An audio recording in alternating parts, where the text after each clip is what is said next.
नमस्कार, मैं ज्योतिष आचार्य नीलम और श्री विद्या ज्योतिष चैनल में आपका बहुत बहुत स्वागत है। नव वर्ष की बहुत बहुत शुभकामनाएं आप सबको। वैसे तो जो विक्रमी संवत है वो वैशाख के महीने से शुरू होता है और हिंदू नव वर्ष का शुरुआत भी वहीं से होता है, लेकिन जब हमारे सारे जो सरकारी काम है वो इंग्लिश के महीने से चलते हैं, तो हमें भी उस चीज को फॉलो करते हुए इसी वर्ष जिस तरीके से हम 2026 में एंटर करने वाले हैं उसकी बहुत बहुत मुबारकबाद आप सबको।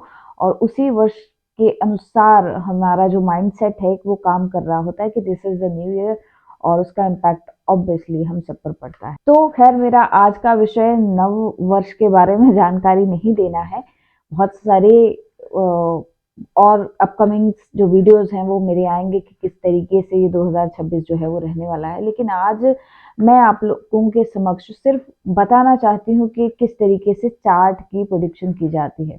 लंबा विषय है, एक पूरा ज्योतिष का एक अध्ययन करना पड़ता है और एक अच्छा खासा एक्सपीरियंस चाहिए होता है किसी भी चार्ट को टैली करने के लिए। लेकिन आज मेरा मन हुआ कि, और ये चार्ट जो है वो काफी खास भी है, इसलिए मैं चाहूंगी कि किस तरीके से विश्लेषण किया जाता है किसी चार्ट का उसके बारे में आप जानें, और कुछ एक पॉइंट्स जो हैं उसमें जो इस वीडियो के माध्यम से, इस चार्ट के माध्यम से आप लोगों के समक्ष रखना चाहते हैं। तो ये जो जातक हैं उनका जन्म जो है वो 23 नवंबर 1997 में हुआ, और जो इनके जो चार्ट है वो मैं वीडियो में आपको मिल जाएगा। सिंह लगन की कुंडली है, चंद्र राहु इनका लगन में है, और सूर्य बुध चौथे भाव में विराजमान है। इसके साथ ही शुक्र और मंगल की युति जो है वो पंचम भाव में हो रखी है। छठे में बृहस्पति, अष्टम भाव में शनि महाराज, और केतु महाराज जो है सप्तम भाव में है। अगर हम ओवरऑल जब हम चार्ट को जब देखते हैं तो उसमें देखिए, जो पहली चीज जो मैं अपने स्टूडेंट्स को बताती हूँ देखनी चाहिए, उसमें लग्नेश देखें कहाँ पर है। इस चार्ट की दो तीन चीजें जो है वो बहुत खूबसूरत हैं। खैर, वैसे ये चार्ट काफी स्ट्रगलिंग रहा है, काफी स्ट्रगल इस बच्चे ने देखी है। तो लेकिन आगे बढ़ते हुए बताऊं कि जब हम लगन देखते हैं तो लगन का लग्नेश कहाँ पर है ये बड़ा मुद्दा होता है। यहाँ पर लग्नेश जो है चतुर्थ भाव में है, वृश्चिक राशि में। सूर्य जो है वो कैंसर साइन में या चतुर्थ भाव में, क्योंकि जल तत्व भाव है, ये जो राशि है वो भी जल तत्व है, इतना कंफर्टेबल नहीं रहता है। तो यहाँ पर इस चार्ट में लग्नेश की स्थिति बहुत अच्छी हम नहीं कह सकते, लेकिन फिर भी केंद्र का स्वामी केंद्र में आकर बैठ जाए तो उसे केंद्र अधिपति दोष भी लग जाता है, लेकिन फिर भी कई इसके अपने भी पॉजिटिव एस्पेक्ट्स हैं। लगन में जब राहु बैठ जाए, जो कि चंद्र सूर्य का शत्रु ग्रह है और चंद्र के साथ बैठ गया, यहाँ पर दो जो मेजर प्लैनेट्स हैं चंद्र और सूर्य वो कंफर्टेबल पोजीशन में नहीं है। राहु की युति हो जाना, केतु सप्तम भाव से देख रहे हैं, तो बहुत सारी स्ट्रगल्स, बहुत सारी हिंड्रेंस ये जो है चार्ट दिखाता नजर आ रहा है।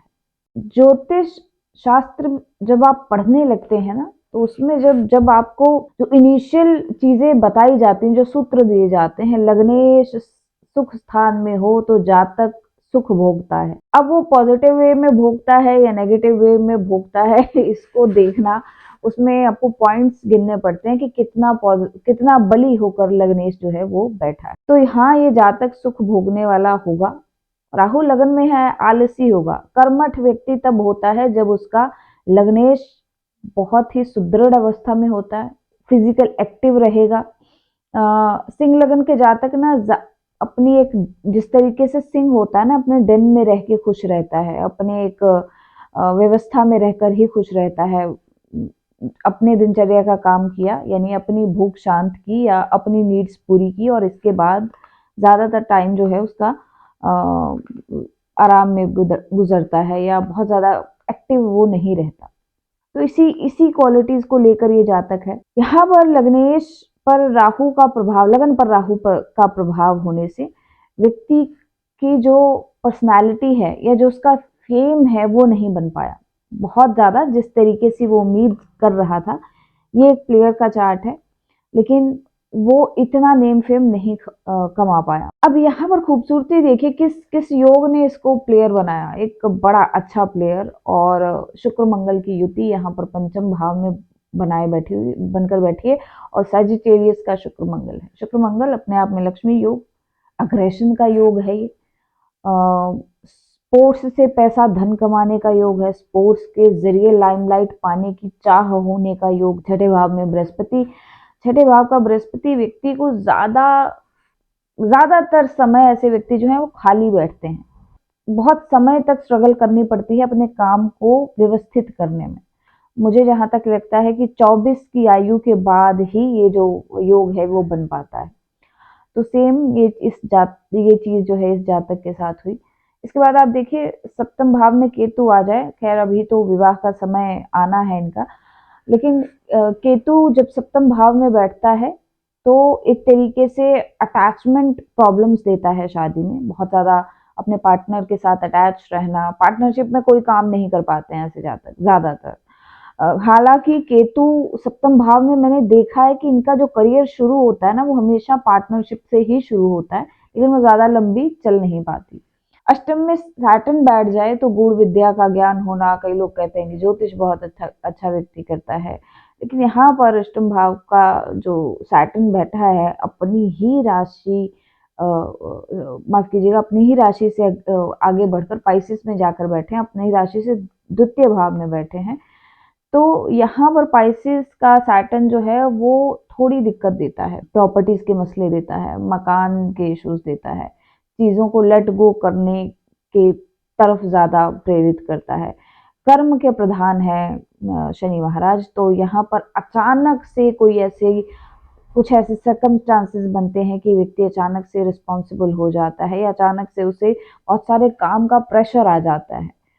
तो ये वाला ये जो योग बन रहे हैं कुल मिलाकर इस जातक को एक ऐसा व्यक्तित्व बना रहे हैं जिसमें सक्सेस बहुत इनिशियल डेज में नहीं है, लाइफ अच्छी नहीं होगी, फादर के साथ संबंध अच्छे नहीं हो, मदर को हेल्थ इश्यूज हो सकते हैं, राहु का प्रभाव, राहु के साथ चंद्रमा बैठे हैं, मानसिक तौर पर व्यक्ति जो है ओवर स्ट्रेस्ड रहने वाला, ओवर थिंकर होगा, बहुत बड़ा ओवर थिंकर होगा, डिप्रेशन में जाने के भी चांसेस बनते हैं जब कभी भी इसको चंद्र की दशा चलेगी, जब कभी भी इसको राहु की दशा चलेगी, प्रत्यंतर दशा चलेगी, यंत्र दशा चलेगी, तो उस समय में मानसिक कष्ट होने स्वाभाविक है।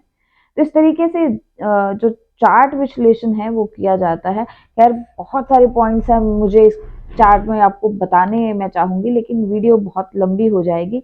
तो कुछ एक नुक्ते जो हैं जो हम बेसिक कुंडली से शुरू करते हैं देखना, इसके बाद उस ग्रह बल देखना चाहिए, उस इसी चार्ट से हम बता सकते हैं व्यक्ति का आजीविका कैसी रहेगी, उसका घर कैसा रहेगा, कैसे घर में वो रहेगा, किस तरीके के सिबलिंग्स होंगे, किस तरीके के फादर रहे होंगे, किस तरीके की माता का स्वभाव होगा, सब कुछ इस चार्ट में हम देखकर बता सकते हैं। किसी भी चार्ट में देखकर स्थिति जो है वो बताई जा सकती है, लेकिन फिलहाल और एक एग्जाम्पल के रूप में इस तरीके से चार्ट को देखना स्टार्ट किया जाता है। इनिशियली जो किसी चार्ट का विश्लेषण करना है वो इस प्रकार से किया जाता है। धन्यवाद।